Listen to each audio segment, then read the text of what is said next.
გამარჯობათ, მოგესალმებით. დღეს ჩემი მეცხრე პოდკასტია, რაც ძალიან მიხარია, წინ მივიწევთ და მაგდასთან სტუმრად ყავს არაჩვეულებრივი ადამიანი, ჩვენი მეგობარი, თანამოქალაქე, ჟურნალისტი და მეტეოროლოგი კობა ფარდენაძე. როგორ ახართ, კობა? როგორ მიხარია ეგეთი დახასიათება? მადლობა პირველ რიგში, რომ ასეთი ლამაზი და მშვენიერი საღამო გვაქვს, გივუსურვებ. მადლობა. ჩვენს ამ ახალ ინიციატივას ძალიან ბევრ წარმატებას და ვისურვებ ჩემს თავსაც, რომ შენნაირი პოზიტიური წამოყვანი დამხვედროდეს ყველა. მადლობა ძალიან დიდი, ძალიან. კარგად ვარ, მშვენიერი გაზაფხულის დღეები გვაქვს, ცოტათი ცივა, მაგრამ შეიძლება გვიან, თუმცა გაზაფხული მაინც მოვა. მოვა ხო? მოვა, საწავა. მოვა აუცილებლად ყველას გულში და გონებაში გამოიდარებს, იმედი მაქვს მეც ამის. რას საქმიანობთ და როგორ გრძნობ ამ საქმეში თავს? მე ვარ პირველ რიგში მეტეოროლოგი, ასე მიცნობ საზოგადოებად, შემდეგ ორი კვე ჟურნალისტი და ეს ორი სფერო ერთმანეთს ძალიან კარგად მოვარგე, ასე რომ ვთქვათ და საზოგადოებამდე სათქმელი ამ პოზიციაში უფრო მარტივად გაცილებით გასაგებენაზე მიმაქვს და ამავდროულად ძალიან მიყვარს და მომწონს ის, რასაც ვაკეთებ და ამ შემთხვევაში მართლა რა დამღლის თუნდაც არ დავიძინო, არის ესეთი სიტუაციები შტორმული, გაფრთხილების წინაპირობები და ასე შემდეგ და ეს პერიოდი არა მარტო არ მღლის პირიქით ენერგიას და мотиваციას მაძლევს, იმიტომ რომ მე თქვენ გეხმარებით და თქვენგან სანაცვლოდ პოზიტივს, მადლიერებას და უსაფრთხო გარემოსღებულობ, ამიტომაც არის პროფესია, ჩემი პირადად, რომელიც მე მეხმარება საკუთარი ინდივიდუალიზმის და პიროვნული განვითარების გზაზე წინსვლაში ყოველ დღე. სასიამოვნო პასუხი. ძალიან დიდი მადლობა. რამდენად გავს ამინდი ადამიანის ემოციურ მდგომარეობას?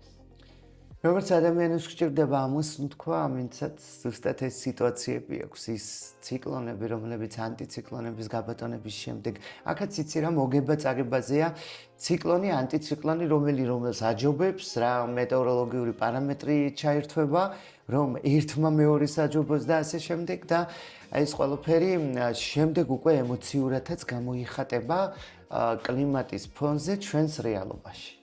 მზე სხვა ემოციასთანაა კავშირში, წვიმა სხვა ემოციასთან, მაგრამ საერთო ჯამში ყველაფერი ერთმანეთს აბალანსებს და ჩვენ გვაქვს ისეთი სუბტროპიკული კლიმატი, რომელიც ემოციურად ცოტათი დაბალანსებულია სხვა რადიკალურად განსხვავებულ კლიმატებთან განსხვავებით. ზოგან არის გაცილებით მეტი მზე ვიდრე წვიმა ჩვენთან, ახლა მართალია ბათუმს წვიმიან ქალაქს უწოდებს, თუმცა ნამდვილად ვერ ვიტყვით, რომ მზიანი დღეები არ გვაქვს და ასე შემდეგ, მით უმეტეს კლიმატის შეცვლის ფონზე წვიმა უფრო ნაკლებად არის, შეიძლება ეს დროში ნაკლებად და ცუდად არის გადანაწილებული, მაგრამ საერთო ჯამში დაბალანსებულია ეს ემოციური განწყობა, თუნდაც ამ წვიმიან პერიოდებს, რომელიც ახლა გვაქვს უკვე ერთი კვირა, შემდეგ ერთკვირიანი დარი მოყვება და ასე შემდეგ, ასე რომ ამინდი არის თლიანად ემოცია, მოგწონს თუ არ მოგწონს. სხვათა შორის გავს ადამიანებს, ხო, აი ადამიანებიც ეგრევათ, ხო? ძალიან გავს. ქარი შეიძლება შევადაროთ ხმაურს. ყენილები, მე ხასიათზე რაღაცა და ხო, აი ქარი ხმაურს.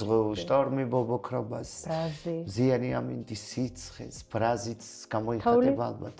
სხვა თოვლი რაღაცა ბედნიერებასთან და სპექტაკლებთან. რაღაცა ბედნიერებაა თოვლი. სითეთრესთან, რომელსაც მართლა მოაქვს ის სიწმინდე, რაც შემდეგ ყველასთვის არის ძალიან პოზიტიური, მიუხედავად იმისა, რომ ბათუმში არც ესე ხარისხიანი თოვლია, სარკმლიდან დანახული ეს ყველაფერი ასოცირდება მართლაც დიდ ბედნიერებასთან. რა საინტერესოა, ხო, ერთი მთლიანი ვართ. კი. როგორ ფიქრობ, რატომ ეშინია ჩვენ საზოგადოებას განსხვავებულობის საქმე კითხვა?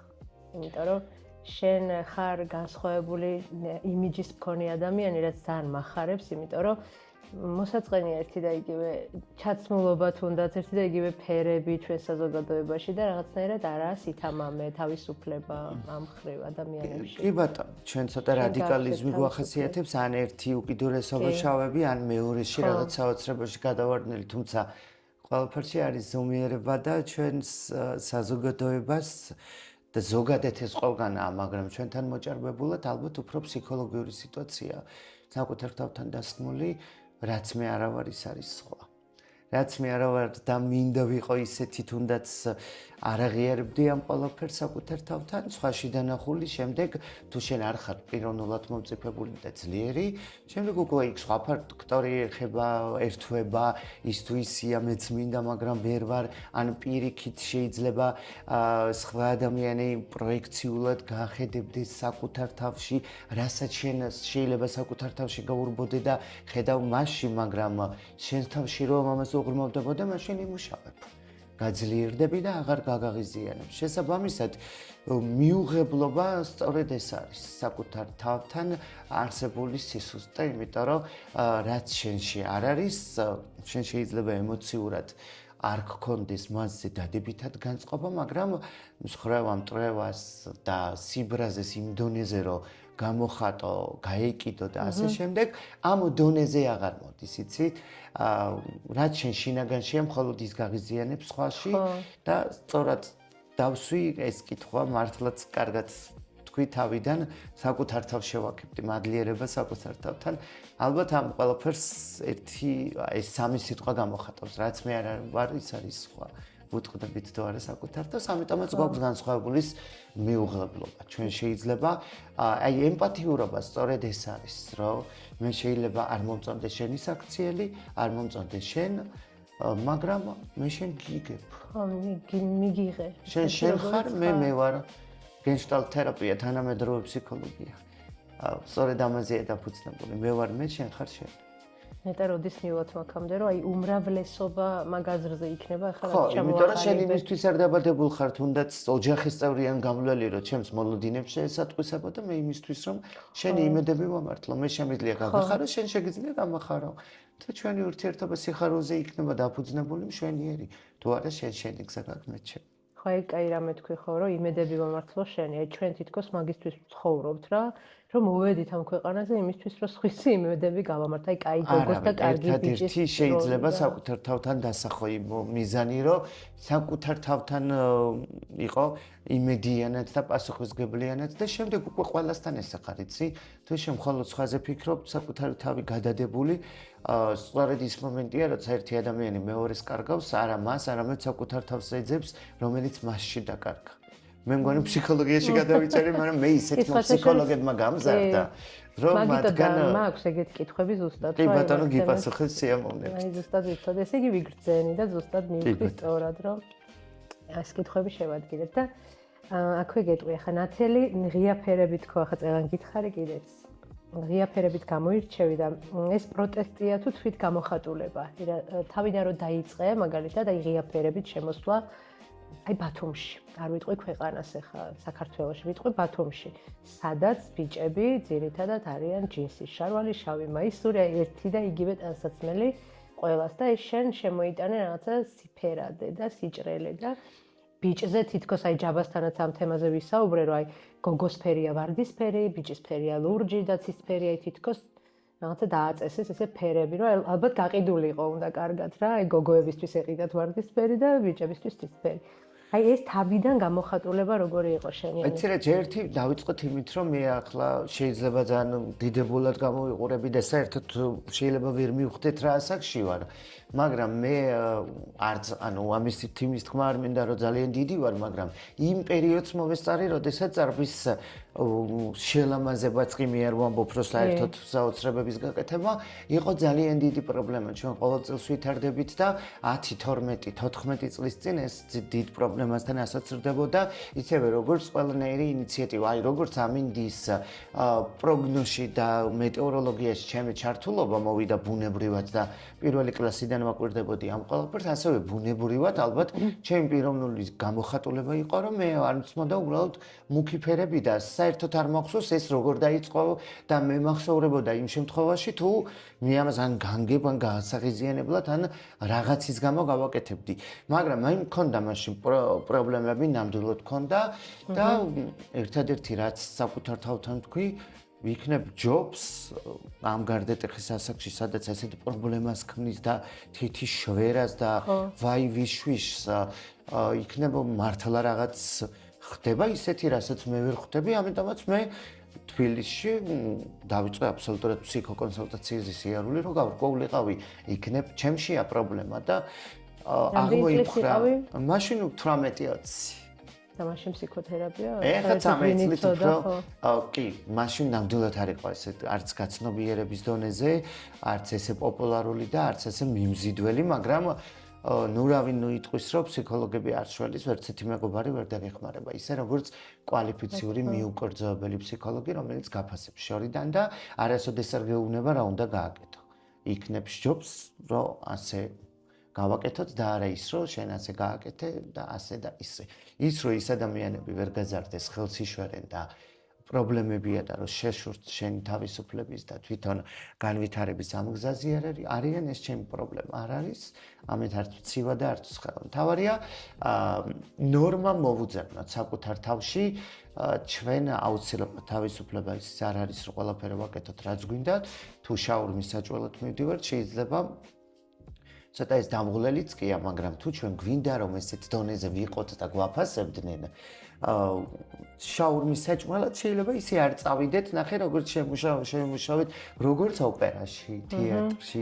ყველაფერს აქვს თავისი ნორმა, თავისი ჩამოყალიბებული სტერეოტიპი, რომელიც შეიძლება თუნდაც ეს სტერეოტიპი ვაქციოთ პოზიტიურ მოვლენად, რომელიც ჩვენ შემდეგ ადაპტირებაში დაგვეხმარება და შემდეგ ეხა მე ვარ შემდგარი პიროვნება, საერთოდ არ მაინტერესებს ვინ რას იტყვის, მაგათ ზომიერებაა საჭირო, მაგრამ ყოველ შემთხვევაში საზოგადოებაც განვითარდა ჩემთან ერთად, მეც ვიმუშავე საკუთარ თავთან და დღეს ეგ პრობლემები არ არის და ეხლა ეგეთი გამოხატული, მოძახილი და რაღაც გამოხედვა უკვე იმ პიროვნების ნახეთ, ეხლა ადრე თუ 3 გიყურებდა, 10 აყვებოდა, ეხლა 3 თუ გიყურებს, შეიძლება დანარჩენ 7-მა იგრძნოს, რომ არა შენში, არამედ იმათშია პრობლემა, რომლებიც გაფერხებდა ეს ადამიანები, ანუ იმ ეტაპზე თავიდან ალბათ მაფერხებდა და სწორედ ამიტომ მომიწია ფსიქოლოგთან მუშაობა, რომლებმაც მე დამეხმარა და ეხლა განვითარების ამ გზაზე ვარ.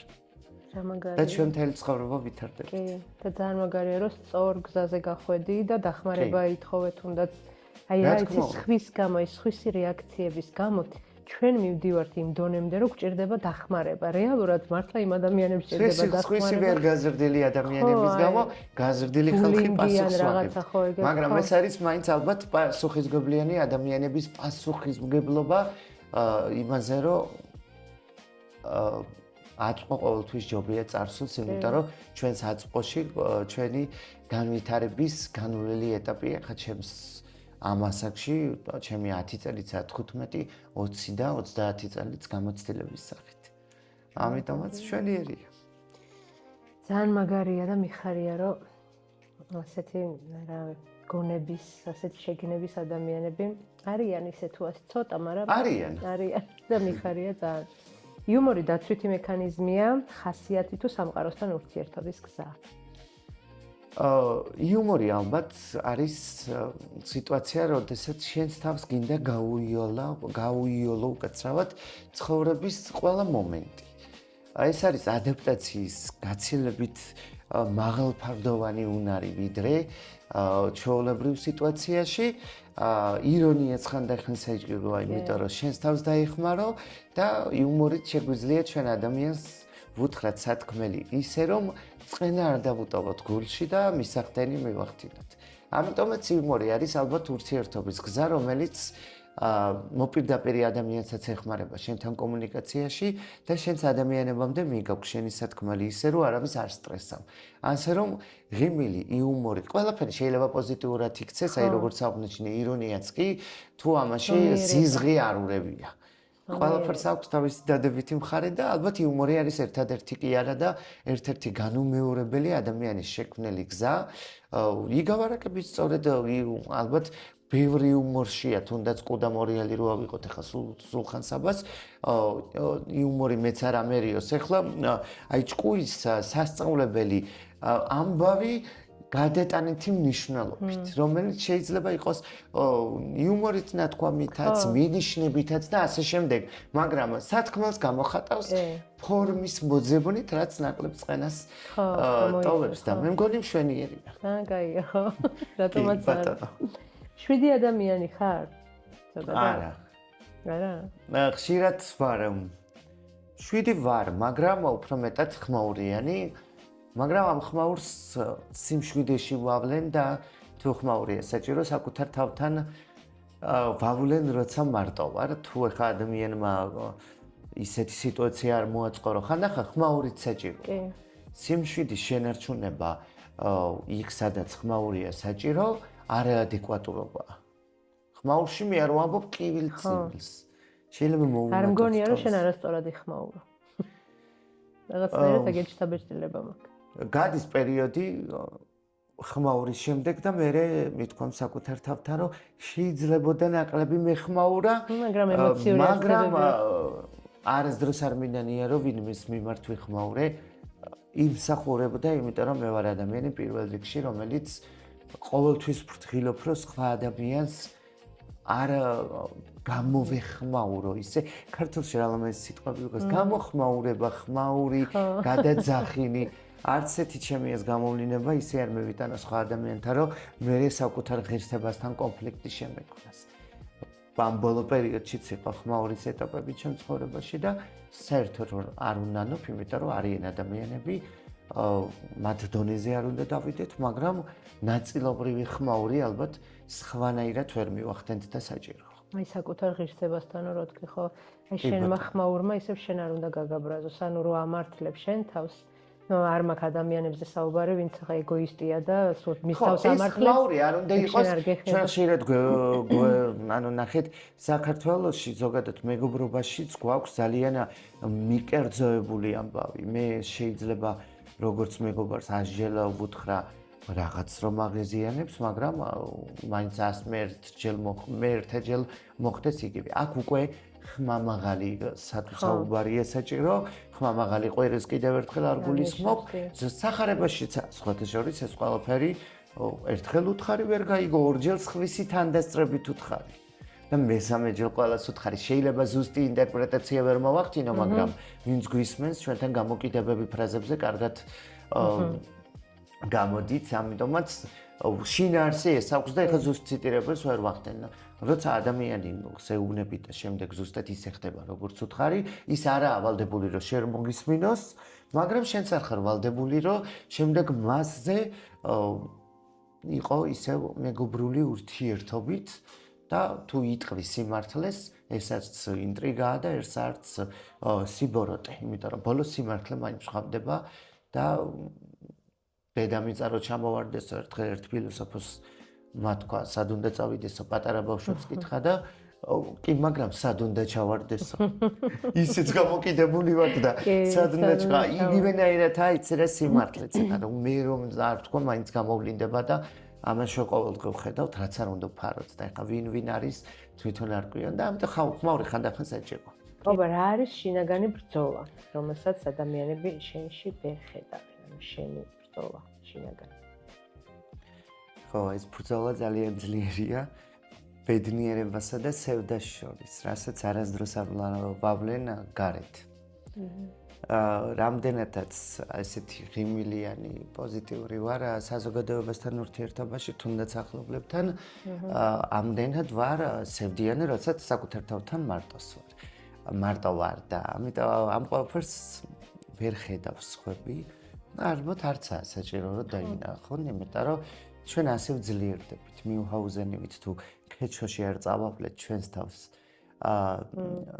ხელი სხვანაირად ვერც ამ ცოტათი გულგრილ, ცოტათი აგრესიულ სამყაროში ვერ გადავრჩებით. სხვამ შეიძლება დაგვეხმაროს, მაგრამ მაინც თავარი ბრძოლა შინაგანი სამყაროს და გარე რეალობის საკუთარ თავთან ყოველთვის მარტო უნდა მოხდეს და ეს ბრძოლა არის ალბათ ყველაზე დიდი გამარჯვება, ამის შემდეგ იმარჯვებ უკვე ყველაფერზე, რამ მიზანსაც დაისახავ. ამიტომაც ეს ბრძოლა არის ყოველდღიური, ყოველწამიერი, ყოველ საათს ხდება და თუ ამ ყველაფერს მოვახერხებთ ისე, რომ ამ შინაგან ქაოსში არ ჩავრთავთ სხვა ადამიანებს, მაშინ ყველაზე ძლიერები ვიქნებით საბოლოოდ. ესე მომპასუხეს მოსმენა. და შენ ახსენე თავიდან, რომ დიდი ფსიქოლოგების გაზრდილი ვარ, რომ ხო და გასწავლიდნენ რამე ხერხს, რითიც იბრძვი ასეთ დღეებში, მაგალითად, აი რა არის ის, რითიც იბრძვი. ზოგადად ბრძოლა არ მიყვარს, ბრძოლა სიტყვის გამოყენება საკუთარ თავთან. უფრო რაღაცა გაცნობა, შეცნობა, გაგება. კი, გაგების უნარი არის ძალიან დიდი უნარი, ასე რომ ვთქვათ, საკუთარ თავთან, სხვა ადამიანთანაც მიმართებაში, იმიტომ რომ ძალიან კარგი გამოთქვა გვაქვს, თუ შენ მე ვერ მიგებ, მაშინ შენს გაგებას შემდამი ისევ მე გაგიგებ. ეს ხდება ასევე შინაგან სამყაროსთან მიმართებაშიც და ეს ყოველდღიურობა, რომც არ გვინდოდეს, გვაიძულებს, რომ საკუთარ თავს გავუგოთ, იმიტომ რომ სხვანაირად ძალიან დავისტრესებით და ძალიან ცუდად ვიქნებით. ამიტომაც ეს გაგების უნარი არის ყველაზე დიდი ამბავი, რომელიც მე მასწავლა ფსიქოლოგებმა პირველ რიგში საკუთარი თავის მიღება. თუ დღეებს ასე ებრძვი, რთულ დღეებს იმ ყოველდღიურობას, იმ თუნდაც ერთფეროვან გარემოს, ან ერთ და იგივე სიტუაციებს საკუთარ თავთან დიალოგით, რომ სამყარო მშვენიერია და არის მშვენიერი? არის. თუ ჩვენ მას არ გავხდით ჩვეულებრივს, მაშინ ნამდვილად მშვენიერია. მე ვფიქრობ, ადამიანები აფუჭებენ ხანდახან. ადამიანები აფუჭებენ, თუნდაც შეიძლება საკუთარ თავთან ჩვენთვის ცოტათი დამამნეველი იყოს ყოველდღიურად ერთ და იგივე რუტინა, მაგრამ საკმარისია ჩვენ გაგვიჭირდეს იმ წუთას ვამბობთ და ალბათ ყველა ადამიანს გაუფიქრია საკუთარ თავთან, რომ ნეტა ჩვეულებრივი დღე იყოს, როცა გვიჭირს. ხო. თუნდაც ახლობელი გარდაგვეცლება, თუნდაც ძალიან ცუდი რაღაც მოხდება. ამიტომაც მე მიყვარს ფრაზა, ღმერთო ეს დღე არ მომანატრო, რაც არ უნდა ჩვეულებრივი იყოს. ხო.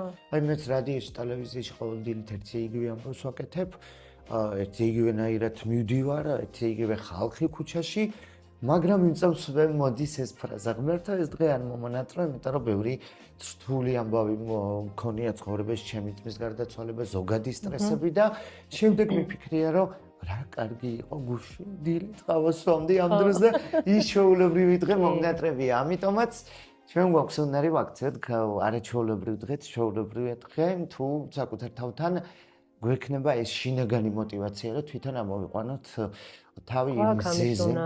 ყველა ადამიანს აქვს იმის უნარი, რომ საკუთარ თავს დაეხმაროს და ისიც უნარია, რომ შენ თუ ვერ ეხმარები, მიმართა სპეციალისტს, რომ დახმარებაში შეგიწყოს ხელი. ადამიანები ამას ვერ ხდებიან, რომ გონიათ, რომ ვიღაც რაღაცას ეტყვის და ასე შემდეგ, ამით უნდა იარონ. არა, ამისთვის არსებობს სპეციალისტი. სწორედ ეგ მკითხე ფსიქოლოგებმა გაზრდასთან დაკავშირებით და დამეხმარენ მეთქე, ეს ხალხი არის პოპულარიზაციას არ უწევ, უბრალოდ მინდა რომ ყველა ადამიანმა იცოდეს, რომ არსებობს სპეციალისტები, რომელთან მისვლაც ნამდვილად დიდი ფუფუნებაა დღეს და არ ტეხავს ეს ჟარგონულ ენაზე რო ვთქვათ და არც რაიმე სასირცხელო ამბავია, თუ ფსიქოლოგთან არ მიხვალ, შემდეგ მოგიწევს აუცილებლად ფსიქიატრთან მისვლა. მეგობრები, ჩვენ გვეხმარებიან, მაგრამ დახმარებაცაა და დახმარებაც. ვისგან რას ვიმახსოვრ? შეიძლება იცი რა თუ იმ მეგობარმაც სწორი დახმარება არ იცის იმ მომენტში, სწორად როგორ ყველაფერი არის სიტუაციური. ნახე ის შეიძლება დაგაზიანოს კიდეც მეგობარმა, ხო? ანუ ამ შემთხვევაში თუ არ იცის სწორად როგორ დაგეხმარო. კიდე ამას გვასწავლის ჩვენ ზუსტად ფსიქოლოგია, რომ სად რა ვთქვათ, ყველა სიტუაცია შენ რომ რაღაც გადაგხდა თავს, შენ რომ გადაგხდება, ეს სიტუაციურად სულ სხვანაირია. ყველგან ვერ გავიღიმებთ, ყველგან ვერ ვიწოწუნებთ, ყველგან სევდიანი ვერ ვიქნებით.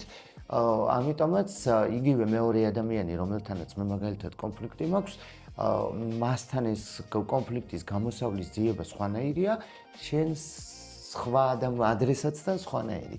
ამიტომაც ყველა ინდივიდუალურია, მაგრამ საერთო შეფასება იყოს შეიძლება ზოგადი, რომელიც შემდეგ შენ გეხმარება, ამიტომაც უფრო პროფესიონალი ჯობს იცით. ყოველთვის მე ვირჩევ პროფესიონალს, იმიტომ რომ ვერავინ ვერ იქნება სხვაზე ძლიერი რაღაც საკითხში. მე ვერ ვიქნები მეწაღეზე ძლიერი, ვერ ვიქნები ბუღალტერზე უფრო განათლებული, ვერ ვიქნები HR-ზე უფრო ან იურისტზე უფრო განათლებული რაღაც საკითხში, მე განათლებული ვარ მეტეოროლოგიაში, რაღაცაზე ზოგადად შემიძლია ვთქვა, მაგრამ ესე დაკნინებითი სიტყვები ახლა წდება, რაც საჭიროა მეტეოროლოგი, აგერ ტელეფონში ვნახავთ და ასე შემდეგ, თუმცა შემდეგ იგივე არ გამართლებული ტელეფონის პროგნოზით, ბევრი მდინარეში ჩავარდნილი მინახავს და სტიქიაში მოყოლილი და ეხლა მაშინ ნახე, არ გედავები.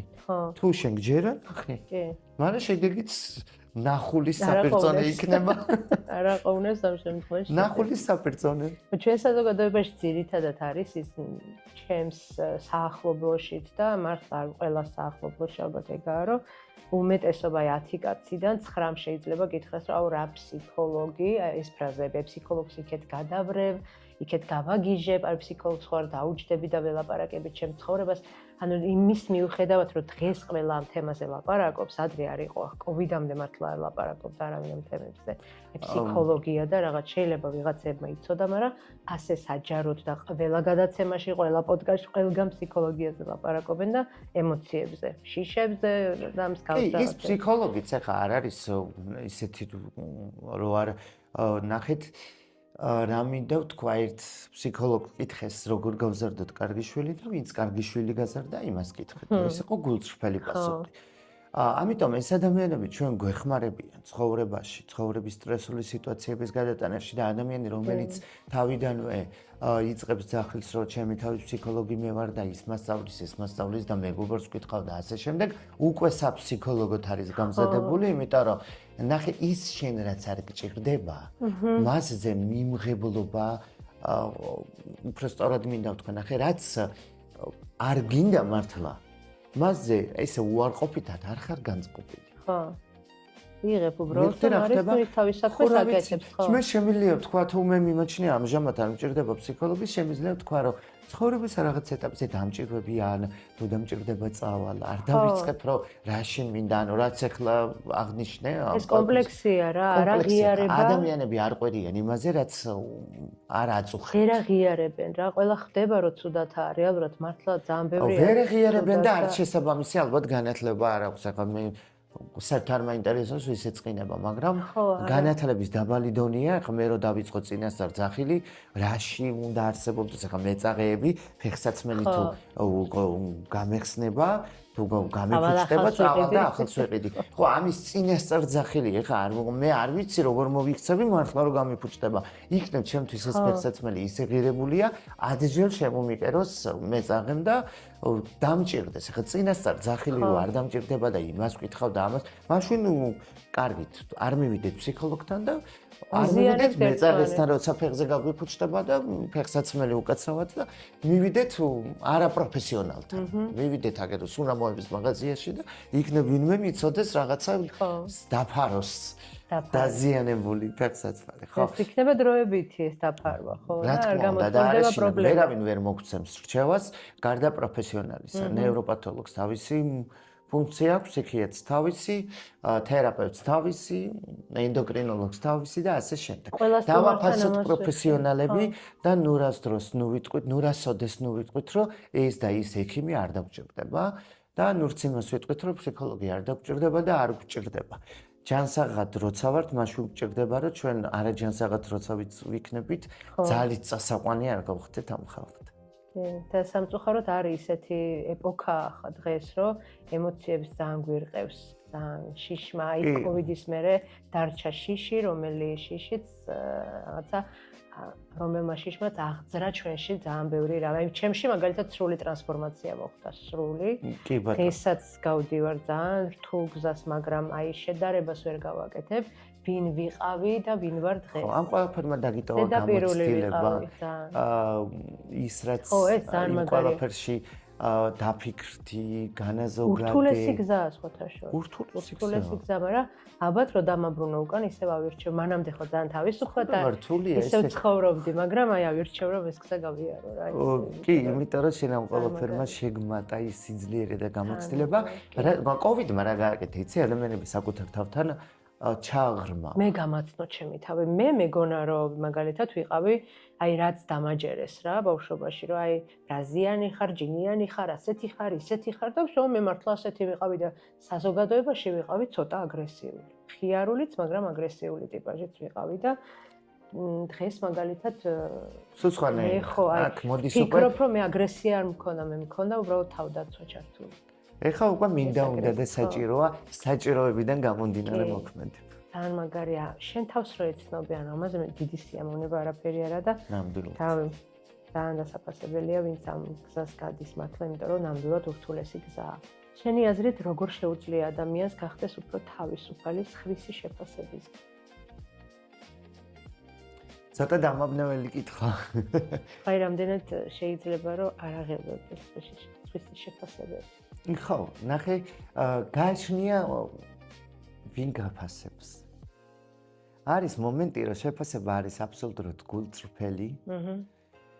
შენ ცხოვრების სავალი გზის, ასე რომ ვთქვათ, უკეთესად წარმმართველი და ის რაც გეხმარება, შემდეგ უფრო მეტად განვითარდი. ამიტომ შეფასება არც კარგია და არც ცუდი, გააჩნია ამ შემფასებელს, მისი განვითარების დონეს და ასე შემდეგ.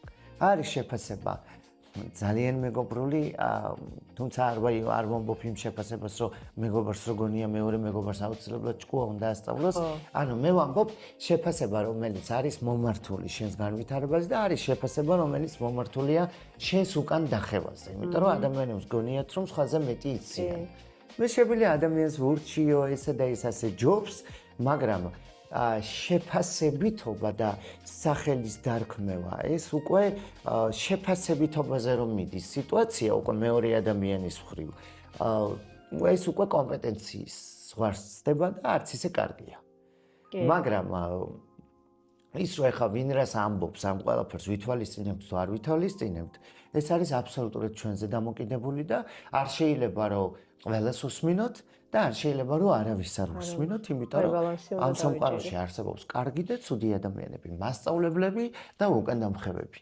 ამიტომაც ზოგი რაღაც შეგვიძლია გავითვალისწინოთ, იმიტომ რომ ნამდვილად კარგია და ზოგი არა, მაგრამ თავის არიდების გზები ჩვენ უკვე 20 წლის მერე ალბათ უნდა გქონდეს ჩამოყალიბებული, რომ ყველას ვინ რას ამბობს ამის მიხედვით არ ვიცხოვროთ და არც იმის მიხედვით, რომ არავის რჩევას არ მოვისმენთ და საერთოდ არ მაინტერესებს ის რა სიტყვის ჩემზე. ჩვენ შეიძლება ნახე არ გვაინტერესებდეს, მაგრამ შეიძლება ხანდახან ეს იყოს მართალი და უნდა გავითვალისწინოთ. ამიტომაც აქ არის მთელი რიგი გრადაციები, ვინ გზღუდავს, ვინ მე თავისუფლებას გვაძლევს, ვინ როგორ გვაფასებს და ესეც ალბათ ცხოვრებისეული ძალიან კარგი გაკვეთილებია, რომელიც საკუთარ თავთან შემდეგ გვაღრმავებს. ამიტომაც არა და არასოდეს არც ამ შეფასების კრიტერიუმებთან არ უნდა გამოვიყენოთ, იმიტომ რომ რა ვიცით, იქნებ კარგად გვაფასებს და უნდა გავითვალისწინოთ. იქნებ ეს რჩევა ის არის რაც გაგვზრდის. ხო, ჩვენთან ცოტა ისე ხდება რა, აი ჩვენთან ყოველთვის ხშირად ვამბობ ამ იმას ფრაზას, რა. ნუ ჩვენთან ხშირად საზოგადოებაში იმიტომ გვაფასებენ რომ საკუთარი მეწამოწიონ წინ და ან იმიტომ რომ ჟობი ხარ და ისე შეგაფასებს რომ საერთოდ აღარ გამოგაგიჩნდება არაფრის სურვილი. ძირითადად ასე ხდება, ხო. ძირითადად ესე ხდება. მეგობრებშიც კი.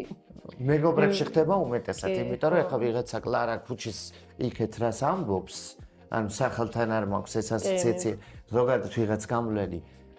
ეს ჩვენზე ნაკლებად მოქმედებს და მოქმედებს უფრო მეტად ახლობლების ზეგავლენა და სწორედ ეს ადამიანებია ხშირად უკან დამხევები, მე ასე ვიზამდი, ისე ვიზამდი, ასე შემდეგ და ასე შემდეგ. ნუ მე შენ ასე გააკეთე, შეგვიძლია ვუთხრა. ხედავ მე შენს ცხოვრებას. ამიტომ მე მომანდე ხა მე როგორ ვიზამ, ან მე როგორ გავაკეთებ და ასე შემდეგ. მე ვფიქრობ სრული ის გვაქვს ხო? ასე რომ გააჩნია თქმელს და გააჩნია გამგონსაც. ამიტომაც ყველაფერი განსხვავებულია და ხანდახან უნდა გავითვალისწინოთ, ხანდახან არა. შვენიერი. და ახლა ბათუმზეც შეგეკითხები ერთ ორს. შენთვის ბათუმი დღეს სიმშვიდეა თუ ქაოსი? ბათუმი რომელიც სიმშვიდე იყო, ახლა გავიაროთ ჩვენს ხუთშაბში, ამ სიმშვიდეს რა ვიცი, ვერ ვიპოვით. ამ წუთას ადამიანების მიერ შექმნილი ქაოსია და მე ძალიან გული მწყდება იმაზე, რომ ეს ქალაქი ნელა ვიღაცების დანაშაულის გამო კარგავს იმ ბათუმურ სიმყუდროვეს, რომელიც იყო. ბათუმი ამ მომენტში უფრო ბიზნესად არის ქცეული, ანუ მე არ ვამბობ ამას პოლიტიკურ სარჩულად, იმიტომ რომ ის პოლიტიკოსებიც რაღაცა პოლიტიკიდან წასვლის შემდეგაც დაინახავენ, რომ თვითონაც დაიღალნენ, იმიტომ რომ ეს ქალაქი აღარ არის სიმშვიდე. და ძლივს ვინარჩუნებთ ნამდვილი ბათუმელები იმ სიმშვიდეს რაღაც გარეუბანში წასვლით და ასე შემდეგ, რაც რეალურად ამ ქალაქ ცენტრშიც ქონდა. ამიტომაც დღეს არ არის სიმშვიდე, კიდევ ერთხელ ვიმეორებ, ბიზნესის ასპარეზია წინა პლანზე წამოსული, რაც საბოლოო ჯამში ალბათ არ მოგდა სამ ქალაქს კარგ ამბავს, იმიტომ რომ ჩვენ მოგვიწევს ძებნა გარეუბნების, სადაც უნდა ვიპოვოთ სიმშვიდე, უკვე საძებარია ეს ყველაფერი, იმიტომ რომ ქალაქში არის სრული ქაოსი. მე არ ვამბობ, რომ არ უნდა განვითარდეს. ბევრი ქვეყანა განვითარდა, ბევრი ბათუმისნაირი ქალაქი, ავიღოთ იტალიაში რიმინი. არ არის არც სამჯენები და არც მსგავსი სიტუაციაა შექმნილი, მაგრამ ბიზნესი ცხარობს და ადამიანები ცხოვრობენ ისე, რომ გრევა და ესეთი საოცარი უზარმაზარი ისინი არ შენდება. მე არ ვამბობ, რომ კორპუსები არ უნდა იყოს, ალბათ ამისთვის უნდა ყოფილიყო ცალკეული უბნები, სადაც ეს იქნებოდა, მაგრამ ცენტრში და ძველ ბათუმში არ. ხო, რაღაცა თან ლამაზიც უნდა ყოფილიყო თუ იქნებოდა. სიმშვიდე გვექცა პატიეთ, მაგრამ ქაოსად. ახალ ბულვარში კი ბატონო არ იყო არაფერი და შესაძლებელია იყოს ახლა ახალი რაღაცები და ეს ცათამბურჯენები, მაგრამ როდესაც ეს უკვე შემოიჭრა ქალაქის პატარა ლამაზ კოპციე სახლებთან ეს უკვე კარგა იერსახი ხო? მეტისმეტი. არა სიმშვიდე, არამედ ქაოსი. თუ ერთი რამის შეცვლა შეგეძლებოდა, რას შეცვლიდი ამ ქალაქში? ბათუმს ქონდა ის იერსახე, რაც საერთოდ არ იყო ფიქრობ შესაძლებელი და ისევ სიძველეს დავუბრუნებდი ალბათ, იმიტომ რომ ჩვენ ახლა ალბათ უფრო მეტად ეს კითხვა არის გარე სიტუაციაზე და არა ადამიანებზე, ხო? შევცვლიდი იმას, რომ ისევ ძველ ბათუმელებს დავტოვებდი ბათუმელებად. მე არ ვამბობ, რომ სხვა არ უნდა მოვიდეს, მაგრამ ბათუმში მოსული ადამიანის სტუმარიც აღფრთოვანებული იყო ყოველთვის ნამდვილი ბათუმელებით და იმ ქუჩებით, რომელიც ამ ქალაქს ჰქონდა, იმ სილაღით და სიყვარულით, რაც ამ ქალაქში იყო, ალბათ ამას დავაბრუნებდი დაბალი შენობების ფონზე და ყველგან ბათუმური ყავის სურნელს მოვაქვევდი ყველა ქუჩაზე, იმიტომ რომ ეს იყო ჩვენი ხაზი. ხო, ვფიქრობ, რომ ეს ჩვენ მევსენატრება ჩვენი ასაკის ხალხთა უფრო ძველებსაც ეგეთი ბათუმი და ხო არ ვფიქრობ, რომ უბრალოდ ჩვენ ისეც ვიცნობდით, ისეთი შევიყვარეთ და ამას ვერ ვეგუებით და ახლანდელი ბავშვებისთვის ესაა ბათუმი. და შეიძლება იმათმაც სამომავლოდ ზუსტად ჩვენაირად თქვათ, რომ ეს ბათუმი ენატრება, რაც დღესაა. შეიძლება მომავალში ამ ბავშვებმა ისე თქვან ზუსტად, რომ მენატრება პირობითად ეს ბათუმი ახლა რაც დღესაა. ჩვენ გვენატრება რაც ადრე იყო. ეს არის განვითარების სიყვარული ხო მე ადრე თუ მართლაც უდათაა ყველაფერი თუ სიყვარული განაპირობა. არა, ნახე, მე არ ვამბობ, რომ განვითარება არ უნდა მოხდეს და იმ ადამიანებს თუ შეიძლება მოინატროს ეს დრო, ნახეთ ეს დრო იცი რატომ მოინატრებათ, იმიტომ რომ ბავშვობის ხანა არის ყველაზე უდარდელი. და რაც არ უნდა ცუდი მომენტი იყოს ამ წუთას, შენ იყავი ბავშვი და ამ ყველაფერს იმ დონეზე სიღრმისეულად არ განიხილავდი და ის ბედნიერება გჩება. თორე შესაძლებელია საერთოდ არ იყო ეს ბედნიერი ხანა, მაგრამ მისმა ფსიქიკამ ასე დაიმახსოვრა, როგორც 90-იანების ადამიანებს კარგად ახსენდებათ, მიუხედავად იმისა, რომ პურის რიგებში ნავთის და ასე შემდეგ ძალიან დიდი გაჭირვება იყო. მე ვამბობ სიყვარულის მონატრებაზე და იმ ადამიანურ ურთიერთობებზე, რაც იყო და რაც შეიძლება ნაწილობრივ ახლაც არის და აღარ იყოს 10 და 15 წლის მერე, იმიტომ რომ საზოგადოება მაინც ინდივიდუალიზმისკენ მიდის და უფრო მეტად ჩაკეტილი ხდება. და შესაბამისად, მე ცოტა არა ბავშვობის ხანის მონატრებას არ გულისხმობ. მე გულისხმობ იმ ურთიერთობებს, რასაც მე ვხედავდი და აღარ არის. ვფიქრობ, რომ ამ შიშმა განაპირობა ეს ჩაკეტვა, ანუ რა განაპირობებს ადამიანების ჩაკეტვას და თან ხვდებით, რომ ამ ჩაკეტვის გამო ვართ ემოციურად ცუდად მერე. ერთმანეთი ჭირდება ადამიანებს. არა, უფრო მეტად თანამედროვეობამ, რომელმაც შემოიტანა ის, რომ ადამიანთა უმეტესობა გადართულია უკვე მხოლოდ პირადი კეთილდღეობის ფიქრზე. არავინ აღარ ფიქრობს მზის ამოსვლა, მზის შესვლა, უყურებს თუ არა, დადგება თუ არა. წინა პლანზე წამოვიდა ჰედონისტური ადაპტაცია, ანუ ყველაფრისგან სიამოვნების მიღება. რაც ასოცირდება ფულთან. და ადამიანმა თავისი ცხოვრების წესიდან ამოაგდო პირადი კეთილდღეობა, გონიათ რომ ფული მოუტანთ, მაგრამ ის ჰარმონია, ის სეირნობა, ის ბუნებასთან ურთიერთობა, ის ნათესაური ურთიერთობა, ის მეგობრული, რომელიც დაიკარგა. ადამიანი არ არის რობოტი და ეხლა რო ავიღოთ ამერიკა, უმეტესობა არის მაგალითად ანტიდეპრესანტების მოხმარების ეპიცენტრში და რატო? იმიტომ რომ დაიკარგა ადამიანური ურთიერთობები. და ადამიანური ურთიერთობის სიბერის ეხლა რო შედგა სტატისტიკა, სიბერის პროდუქტალი ერთ-ერთი აღმოჩნდა, არა სიღარიბე, არა გაჭირვება, არამედ ურთიერთობების ნაკლებობა. ზუსტად ამიტომ დავიწყე ერთ-ერთი მიზეზი და მიზანი, არ ვიცი ჩემი მიზანი ის იყო, რომ გვესაუბრა ძალიან ბევრი ამ თემებზე რა. და არ ვიცი ახლა მართლა დღეს ვფიქრობდი, რომ ეხა უფრო სწორად ვფიქრობ ამაზე, რომ შენ რომ მოგიწვიე ჩემთან, მე არ გიცნობდი ასე კარგად რა და კითხვების შედგენა არა ჩემთვის მარტივი, მე არ ვარ ჟურნალისტი, კი იცით და ანუ გამოცდილება არ მაქვს და კითხვებს რო ვადგენ, ვფიქრობ მისი პიროვნებიდან გამომდინარე და გეტყობა ეგ რო ასე გრძნობ თავს შინაგანად და ძალიან გამიხარდა რომ გამართლა ჩემი კითხვები და შენი პასუხები და ზუსტად ეგ იყო ჩემი მიზანიც ამ პოდკასტის, რომ აქ ძალიან ბევრი გვესაუბრა ამ თემაზე, ამ ადამიანებზე, ემოციებზე, ნამდვილ ემოციებზე, რა გვჭირდება რეალურად და რა არ გვჭირდება და რისკენ მადლობა რომ შენც ასეთი ხარ და ასე დამახასიათე მეც. ნამდვილად ასე ადამიანებს გვჭირდება ერთმანეთი და სამსახური, სახლი სამსახური ეს არ არის ცხოვრება და არც წელში ერთხელ გამგზავრება სოფლიოს სანახავად ერთი კვირით.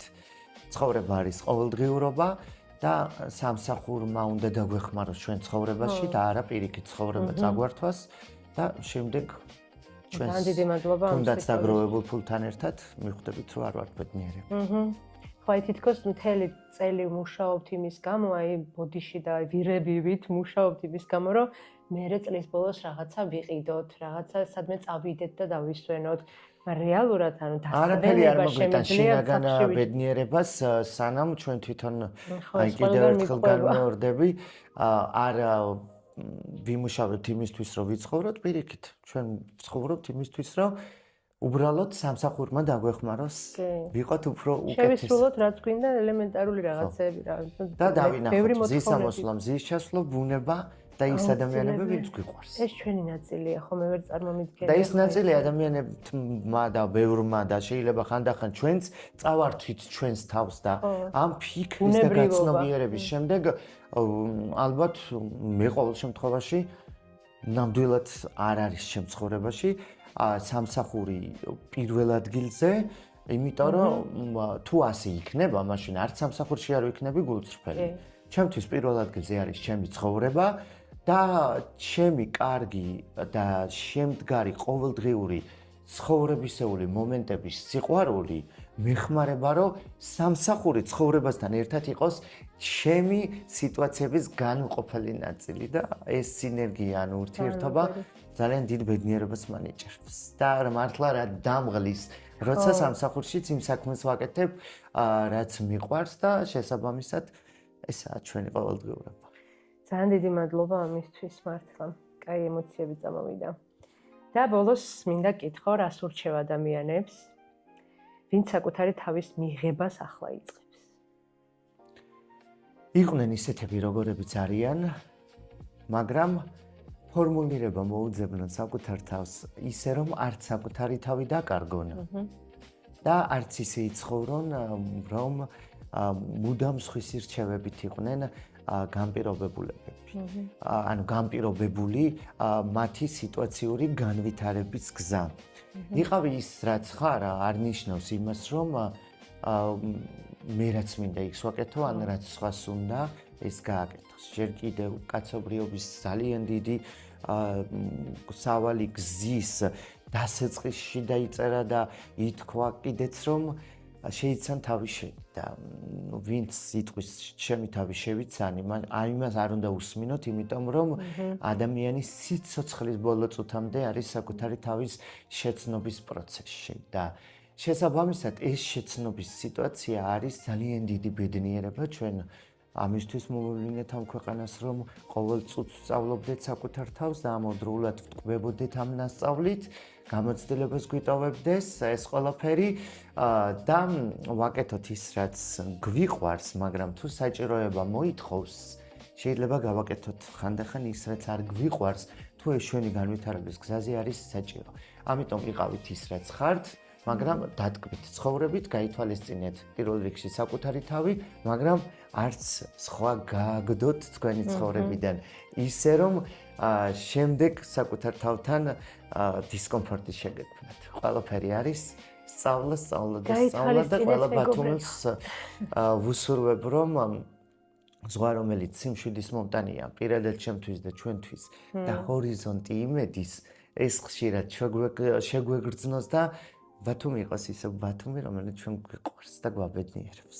ჩვენი ფორმატიდან გამომდინარე, სტუმარი გიტოვებს კითხვას, მაგრამ სტუმარმა და გიტოვა ისეთი კითხვა, ბათუმი რა არის შენთვისო, იკითხა და ჩვენ უკვე ამომწურავად ვისაუბრეთ მაგაზე, შენ გაიცი ამომწურავი პასუხი და შესაბამისად, პასუხსაც მოისმენს ჩვენი წინასწარ. კი, ნამდვილად ბათუმზე.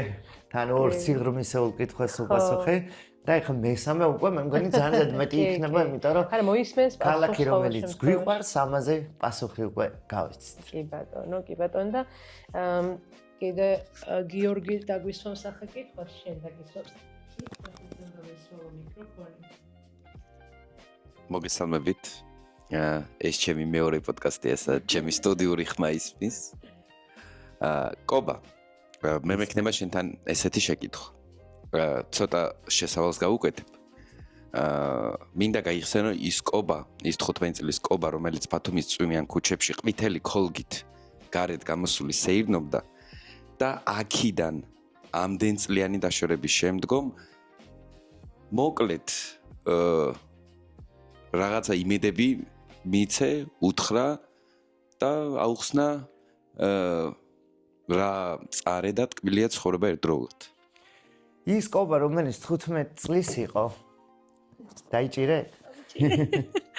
მადლობა გიო. იყო ბიჭი, რომელსაც ყველაფრის ერიდებოდა. შეიძლება ეშინოდა. შეიძლება რაღაცებს გაურბოდა კიდეც, მაგრამ ამ ყველაფრის მიუხედავად არასდროს არ დაუკარგავს ოცნება, რომ იქნებოდა ისეთი, როგორც მან დაისახა. მე მახსოვს იმ სიტუაციაში, რატომღაც ბუნებრივად მოვიდა ეს ყველაფერი, აი ტელევიზიასთან და იმ გარემოსთან, სადაც ძალიან მინდოდა ყოფნა და ეს ადამიანები იმოდენად მეძვირფასებოდნენ, რომ ჩავლაც კი მეშინოდა, თან რიდი მქონდა, რომ საოცარ ადამიანებად წარმომედგინა, მაგრამ თან მეშინოდა, იმიტომ რომ თან მეგონა, რომ რა დიდი გზა უნდა გავიარო, რომ გამختარიყავი ის რაც ვარ პროფესიულ დონეზეც და ამავდროულად თან ბევრ ვფიქრობდი, რომ შევძლებ კი ამას, მაგრამ არასოდეს არ დამიკარგავს ოცნება, რომ ამას შევძლებდი და დღეს მე იქ შევდივარ ზუსტად ისე, როგორც შედიოდნენ ის შემდგარი ადამიანები, რომლებიც საზოგადოებასთან ყოველდღე ურთიერთობდნენ და ძალიან შეიყვარეთ თქვენ.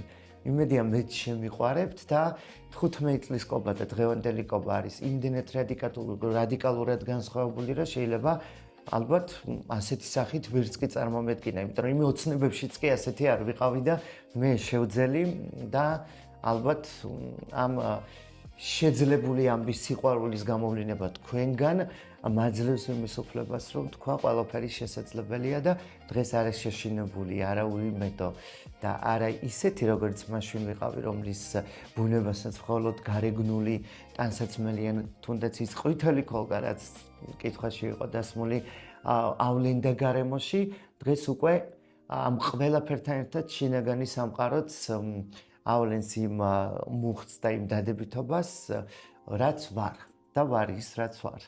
როგორც გავჩდი, მაგრამ უფრო დახვეწილი და უფრო შემდგარი ოცნებები ავისრულე და კიდევ ბევრი ოცნებაა წინ, თუმცა მთავარია ამ გზაზე ყოველდღიურობა არ დავივიწყოთ და გესურვებთ, რომ არასოდეს არ შეგეშინდეთ, ხშირად დადექით იქ, ხშირად უსმინეთ იმას, რაც თქვენი ოცნებების სავალ გზაზე დაგეხმარებათ და საკუთარ თავთან იყავით მუდმივ დიალოგში, რომ თქვენ ყველაფერს შეძლებთ.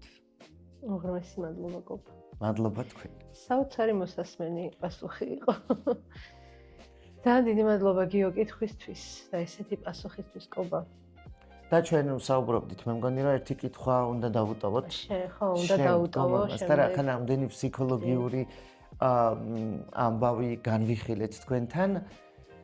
მოდი, კითხვაც ცოტათი ამ ჟანრის იყოს და ვუთხრათ ეს ერთ წინადადებაში მას მიაჩნია თუ არა, მე ხო არ ვიცი ვინ იქნება. ფსიქოლოგთან ურთიერთობა, აი რამდენად განვითარდა საზოგადოება სიჯენსაღეთ. აი მომდევნო სტუმრისგან გავიგოთ და როდის იყო გულწრფელად ბედნიერი ბოლოს. როდის იგრძნო ისეთი ბედნიერება გულწრფელი, რომ საკუთარი გაჩენის მადლიერება იგრძნო საკუთარ თავთან. უღრმესი მადლობა შენ. მადლობა თქვენ მადლობა წარმატებებს გისურვებ შენს გზაზე. თქვენს ამ პოდკასტს ძალიან დიდ წინსვლას და ბევრ შინაარსიანს დამარცხოს. დიდი მადლობა. ესეთი იყავი დღეს შენ. საოცრად. დასრულდა ჩემი მე-9 პოდკასტი მაგდასთან. სტუმრად იყო კობა ფარტენაძე. ძალიან ვისიამოვნე მე პირადად საუბრით, მასთან საუბრით და ჩემთვის ვიცი, ბევრი რამე ვისწავლე ამ საუბრიდანაც და მიხარია, რომ ეგეთ ადამიანებთან მიწევს ურთიერთობა, კონტაქტი და მაქსიმალურად მინდა, რომ აი მსგავსი თემები გავშალოთ ამ პოდკასტში და ვისაუბროთ ღიად ამ ყველაფერზე, ჩვენს ემოციებზე, ფსიქოლოგიაზე, ჩვენს ცხოვრებაზე ზოგადად. ჩემი მიზანიც ეგ იყო ამ პოდკასტის შექმნისას. ძალიან დიდი მადლობა დაგემშვიდობებით და მინდა რომ გითხრათ შეგახსენოთ, რომ ჩვენი პარტნიორია სოციალური ქსელი აჭარლები და ჩვენი YouTube არხი, ანუ ჩვენი ვიდეო მაგაც დაიდება მაგ გვერდზე და შეგიძლიათ უყუროთ და გვადევნოთ თვალი ამ გვერდზეც, გამოგვიწეროთ, დაგვალაიქოთ, არ ვიცი ყველაფერი კარგი გააკეთოთ. ბედნიერად იყავით, მშვიდობიანი ხანს.